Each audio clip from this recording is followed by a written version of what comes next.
All right, so a couple weeks ago, Sigmund Bloom put out this tweet in regards to Austin Eckler's demise during the season, stating that we should probably be trading running backs after their age 27 season, no matter how good it was, and also speculated on moving that to age 26 just to be a year early rather than a year too late. And in response to this, known anti-ageist Jacob Rickroad pointed out that 5 of this year's RB1s were 27 years old or older. And historically, we've also seen some just monster fantasy football seasons from older running backs like Adrian Peterson, Marshawn Lynch, Jamal Charles, Matt Forte, and on and on and on. So then in response to Jacob's tweet, I shared that the August DLF ADP of those 5 27-year-old and older RB1s from 2023 and showed how all but CMC were drafted outside the top 15 at the position, with 3 of them drafted outside the top 20. And also how the other 27 and older running backs in Nick Chubb and Austin Eckler were also valued inside the top 10, but lost a ton of value because of injury and disappointment. So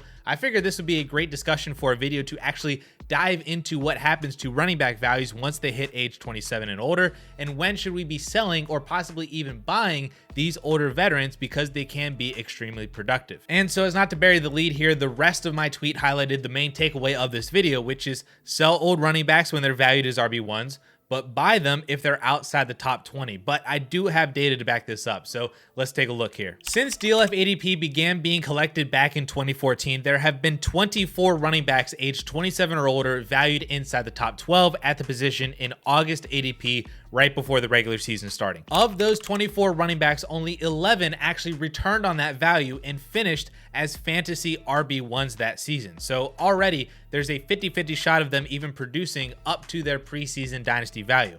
Also, of those 24 running backs, all but 9 of them lost significant value, as in losing anywhere from 5 to even 90 spots in positional ADP prior to the following season. And of those 11 running backs who actually finished as RB1s when valued as RB1s, 5 of them lost significant value. Again, another 50-50 shot on maintaining value into the following season, not even gaining value, just maintaining value. None of these running backs gained value. They just maintained in plus or minus 2 spots. So essentially, when you have a 27 or older running back valued as a top 12 dynasty running back in ADP, there is a 25% chance that they finish as an RB1 and don't lose significant value in the following season. 25%. So there's the data behind part 1. We want to sell old running backs when they are valued as RB1s. Now, part 2 of this is showcasing why it might make sense to buy old running backs if their value dips outside the top 20 at the position. So now we have a sample set of 35 running backs aged 27 or older with at least 1 season finishing as a fantasy RB1, valued outside the top 20, but still inside the top 36. So those filters just basically remove backups and handcuffs, third down specialists, and we just look at starters in the league with a history of fantasy football success. So 35 running backs in this sample set in total. 7 of them finished as RB1s, which is only 20%, but that's 4 top 12 finishes, massively exceeding expectations for production. To go one step further, 9 of the 35 finished inside the top 15, so there's 25% there, and then 18 of the 35 finished as top 24 running backs, as fantasy RB2s or better, a 50% hit rate as actual helpful and productive players on your roster with the potential upside for a top 12 finish. This is actually the range of values where Joe Mixon and Alvin Kamara came from this past season, or Leonard Fournette in Tampa Bay back in 2022. James Conner has also lived in this range basically since joining Arizona and has outproduced that ADP 3 years in a row now. Mark Ingram is on this list a couple of times. Frank Gore is on here. DeMarco Murray, that massive season with Tennessee a few years ago, he was valued as the Dynasty RB30 prior to that season. There are just so many examples where older running backs still provide quality fantasy football seasons, even if they aren't valued highly in Dynasty coming into that year. Now, of course, practically every single one of these running backs lost value heading into the following season. Like 95% of them lost value. And I'm sure Joe Mixon and Alvin Kamara are going to lose value this offseason too. But at least with these guys, you know when you're paying for them that you're getting a rental running back and you're not investing in them as potential cornerstone pieces of your roster like you were Nick Chubb or Austin Eckler prior to this season as Dynasty RB1s. The takeaway from this video is really just a question of which 25% odds are you willing to bet on given the cost to place that bet.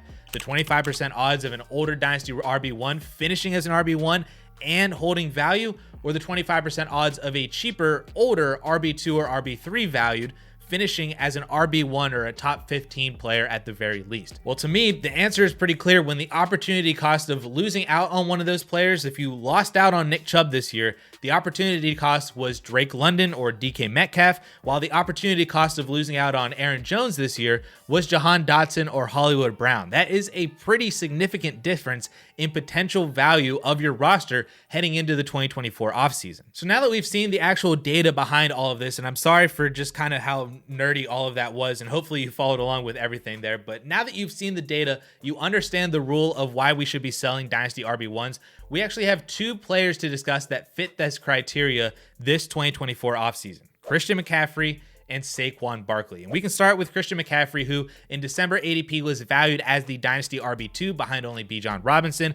I expect his ADP to drop slightly now that we're in the offseason. People care a little bit more about age now rather than points because nobody's playing. But I wouldn't expect him to fall outside the top 5 of the position because, well, it's still Christian McCaffrey. So if you have Christian McCaffrey, there are really only a couple of ways that I would be looking to sell him, because I see no reason why he won't have another game-breaking fantasy season in 2024 if he is healthy. So in order to sell him this offseason, I would need one of 3 things. Number one, to be able to easily pivot to Bijan Robinson, Jahmyr Gibbs, or Breece Hall, the top 3 players that I have in my rankings ahead of Christian McCaffrey. And I would do that by either adding a late second to Christian McCaffrey or some other kind of value equivalent to get one of those 3 younger players and buy back 5 to 6 years of age with Christian McCaffrey moving to one of those guys. In some leagues, honestly, you might be able to even move Christian McCaffrey for Breece Hall plus or Bijan Robinson plus, which would also be so much greater to do that as well too. So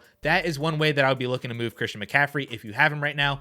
The other way is to drop down in running back tiers even more, not even moving up or laterally in a tier, drop down in running back tiers specifically to Jonathan Taylor or Travis Etienne and get an upgrade somewhere else in your roster. I would really be hesitant to go any lower than JT or Etienne and move CMC for like Kenneth Walker or Rashad White or a DeAndre Swift kind of player, unless you're really getting a massive upgrade somewhere else. Like if you do Christian McCaffrey and Nico Collins for Rashad White and Garrett Wilson. And honestly, as I say that out loud, that might still not even be enough to move down from CMC to Rashad White. But Jonathan Taylor and Travis Etienne, I think, are both solid tier down options at the running back position to be able to upgrade somewhere else. And then the third way is just getting equivalent value to CMC at a different position. I'm talking AJ Brown, Amon-Ra St. Brown, or Garrett Wilson at the wide receiver position, Dak Prescott or Kyler Murray in Superflex at the quarterback position.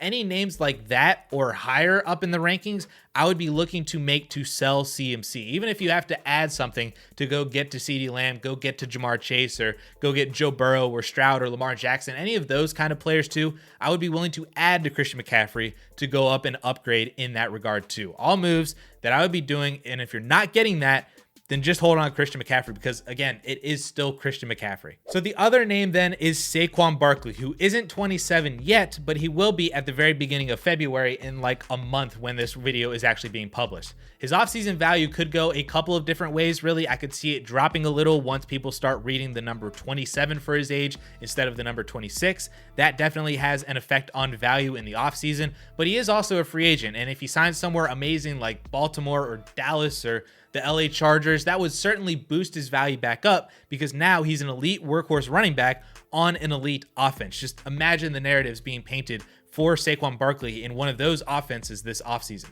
Or vice versa, if the market just isn't kind to him and he's splitting time with someone else in a backfield like a David Montgomery situation, signing with Detroit and then drafting Jahmyr Gibbs, then his value would definitely drop because of that situation. I don't expect that to happen, but again, it could happen. It is a very real possibility. So because of all this change in Saquon's situation and profile, he really does feel like a player that just really fits the dangers of holding on to a top 10 dynasty running back, which again, historically has a 25% chance that he'll produce as an RB1 in 2024 and then maintain value in 2025. So I pulled up some Saquon trades in the Trade Finder to see just exactly how he's being treated in real leagues. And there were some trades in there just from the month of December that I would love to make if you possibly can. And that includes Saquon Barkley and Russell Wilson for Kyler Murray and Donovan Peoples-Jones. So essentially Saquon and Russell Wilson for Kyler Murray. Saquon, Jalen Hurts, and Mike Evans for CJ Stroud, Jamar Chase, and Dalton Kincaid in a 1 quarterback league.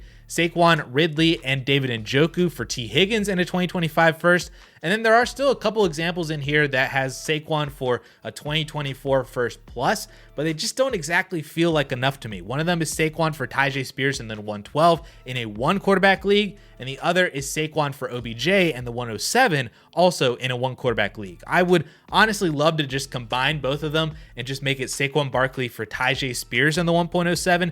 That would be perfect to me. Just the way that both of those are and the fact that they're 1 quarterback leagues just doesn't really feel like enough value right now for Saquon Barkley, but Spears in the 107 definitely feels like good enough value even in a 1 QB league. I will say that Saquon Barkley is not a panic sell right now, so don't make a bad deal just to get rid of him on your roster because he still has a ton of value and there are decent odds that he finishes as a fantasy RB1 in 2024, but he is a name that I would be actively exploring options on to ultimately make a move at some point in the offseason. Toss him out on your trade block, see what comes back, and maybe right now just isn't the best time to move him in your league, but maybe if he does sign somewhere else that's significantly better than the New York Giants offense in March, then his value could definitely rise and you can capitalize on that at that point in time.